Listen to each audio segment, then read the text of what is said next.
number 5, update on future direction of Enid Television Network. Yeah, Mayor, I'll kick that off and Derek will go through the presentation here in a moment. Okay.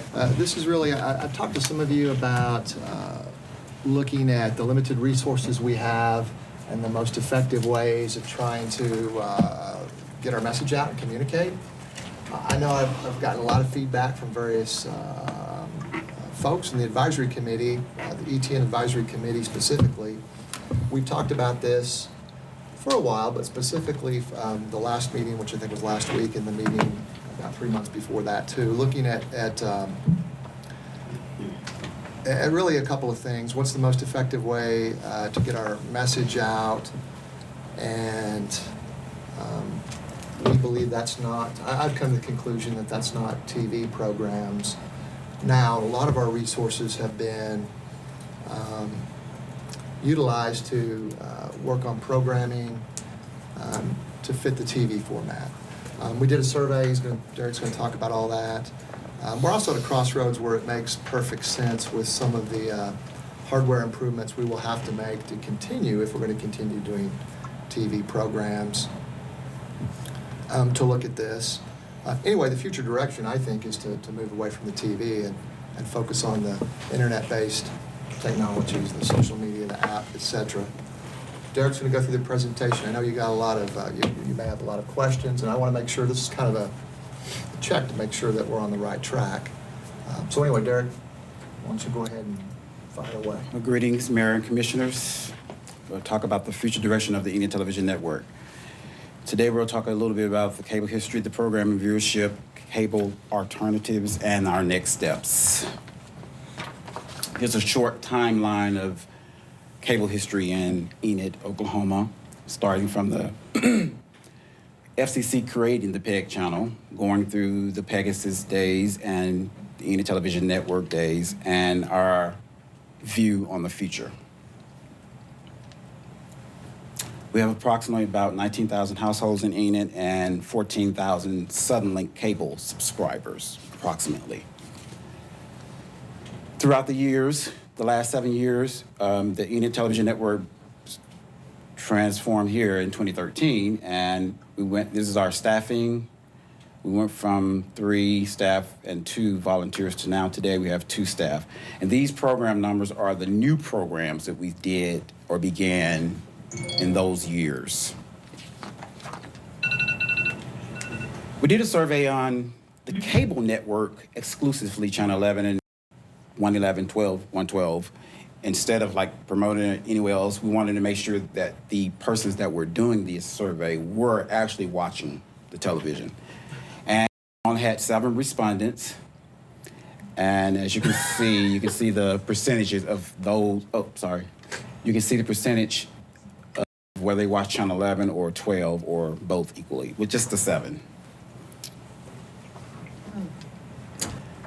This is right here shows our website traffic from January to August. And as you can see that the desktops or the devices, mobiles and tablets, are getting more, people on them more, even accessing our website versus the desktops. How many page views is that? Come again? How many page views is that? Page views. I would have to go back and look in the actual page views. And here's the viewership.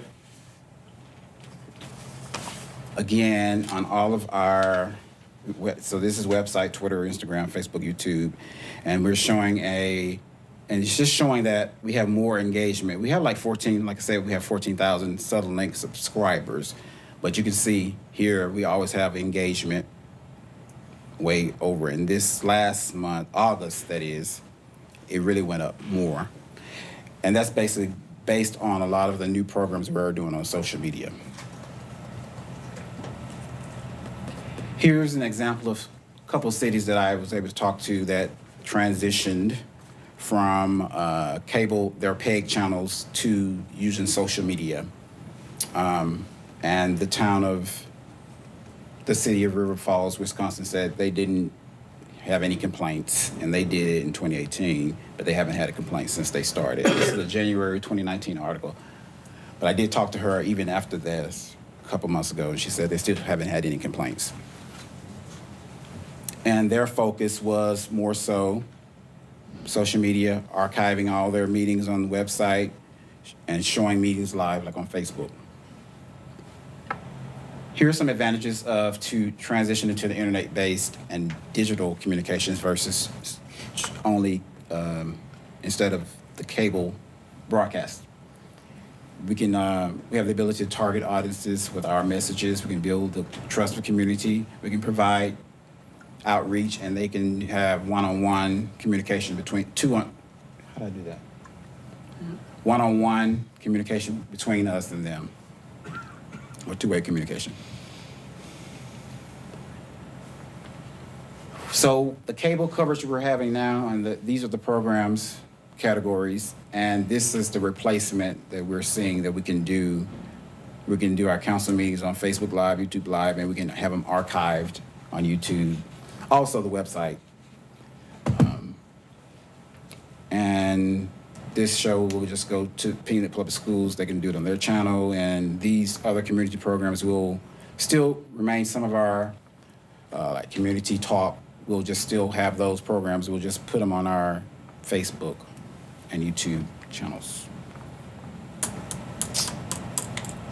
These are the platforms, all of the platforms we're using right now as far as social media and the websites. We have 4 domains, and you see all the amount of social media pages that we have. But here's the main 2 that we're using, the City of Enid and the Enid Television Network. So for this year, our Facebook city, on the city government Facebook page, these are the top 10 videos seen, and we've reached total views of those 10 were 28.4 thousand. And our Facebook videos on the Enid Television Network, which is basically shows, we do cross-post government things on this channel, but it's mostly community related. So that's why you'll see different programs here that are just community-based. And even on this channel, they look at more of the community things. Even though we cross-post the government things, they look at the more of the community things on that Facebook page. And that reached 12,000. Here's some examples of Facebook events calendar. Right now, on the television network, we use bulletin boards. Anybody give us any information about events here, we put it on a bulletin board to go rotate on television. But we just say we can just use the events calendar on Facebook, and it has a better impact. So even for the Christmas in the Park this year, or last year, got 46.9 thousand reached that many people. And the 100 Gym, which we only set up last month, has already got 9,000 people. As you see those others. But so the total reach was 100.5 thousand. Here's just an example of the impact of videos on Facebook and YouTube. Here's a program about remembrance of the Memorial Day, and we uploaded to Facebook, YouTube, and you can see the engagement, 3,000, 4,000. Engagement means they're liking it, they're commenting on it, they're sharing it, and the reach means it reached them. They may not have looked at it, but the views are the ones who actually sat there and said, I'm gonna watch this. So that's the difference in those 3. Here's another example of a school zone PSA we did, and you can see the engagement, views, and the reach there. And of course, this video, which we did a month or 2 ago, has reached, I say plus because even today it was higher than this. And people are engaging in it, almost 3,000 people engaging in it, almost 54,000 have actually viewed it. And we started cross-posting all of our videos, which means you just upload a video to the main channel, and that channel owns it, and cross-post it to other related Facebook pages. We have partnerships with Visit Enid and the rest of a lot of other nonprofits. We can cross-post and tell them, okay, it's ready for cross-post. and they can put it on their page just as if they uploaded it themselves. So you get a lot of more viewership when you're partnering with other people to put it on their pages. Here are examples of the live videos we've done on Facebook, just showing you the engagement. People just love to see things live. And so our new approach is to use internet-based communication channels as we just described. And our goals are to keep on promoting the city brand, add value to what we're doing, show transparency, educate citizens, and inform them. We started Mini Update was one of the programs we started to just kind of keep them updated on what's going on. And we have, like, seriously, about 100 different types of programs in mind to inform them, educate them about our processes, because many times they don't understand our processes. Right now, the current TV programming, this is our current TV programming, as you can see.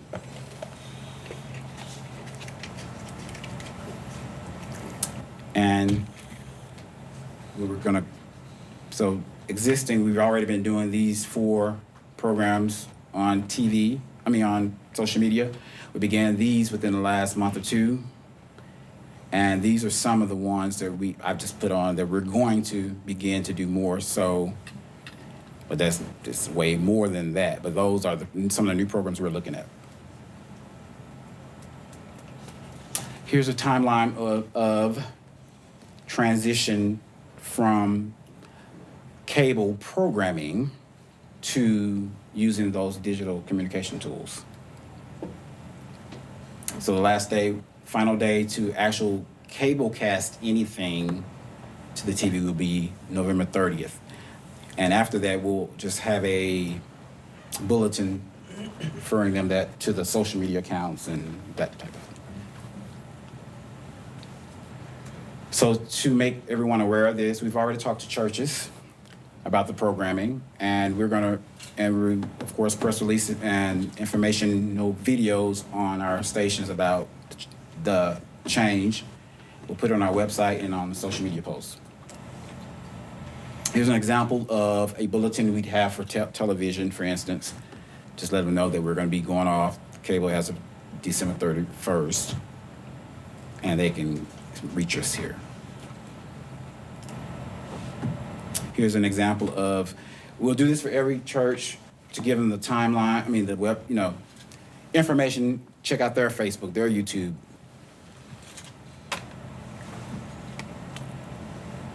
And that is it. Any questions? So what happens to those 2 channels? Right now, I'll jump in there, Yeah. Derek, on that one. That's a good question.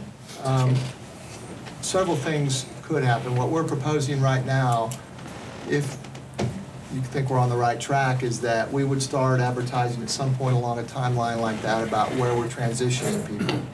The survey showed there were 7 people. There may be 100. There's more than 7, but it's way less than all those views we've shown. The channels could still be. We're not telling Suddenlink that we don't want the channels anymore. What we're telling them is we're not going to be, if we continue on this path, we're not going to be preparing programming for it and broadcasting at some point.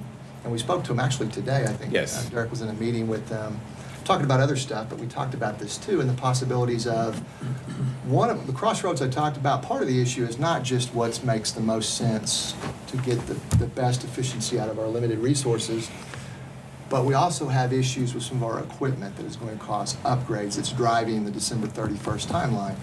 We still have the capability, though, I believe, talking to Suddenlink, either through Suddenlink or maybe AJ can talk about maybe disconnecting from the network, to show some, basically a few slides like he showed in the examples of where to go to get information in the future, so that the channels may still be there, 11 and 12, but instead of seeing bulletin boards or on 11's community programming, whatever you may see there, 12 is government program, instead of seeing 30-minute shows, community talks, or not community talk, but city connections and things like that, you would just see those slides about where to go to get our information.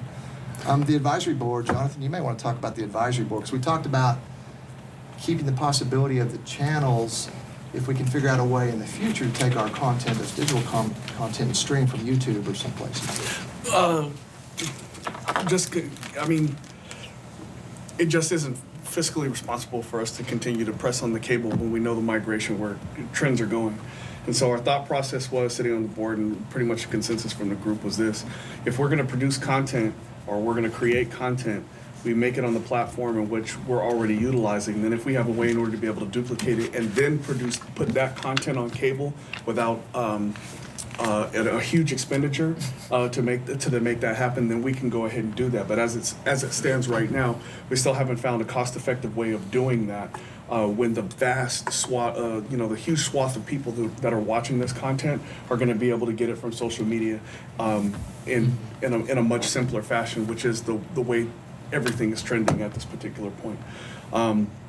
There are some visions of some things we can do in the future in terms of expansion of what we can do in terms of taking community content and broadcasting it in that same form. But we want to see how well we can produce this content and put it on and put it out for the community to see as it stands now before we open up the floodgates, because there's a potential for failure, and we don't want to do that with somebody else's content. We want to make sure our content is done right first before we open up the floodgates. Is our ownership of these channels part of the Suddenlink franchise agreement, or is that is that up for renewal in April? 2020? Mhm.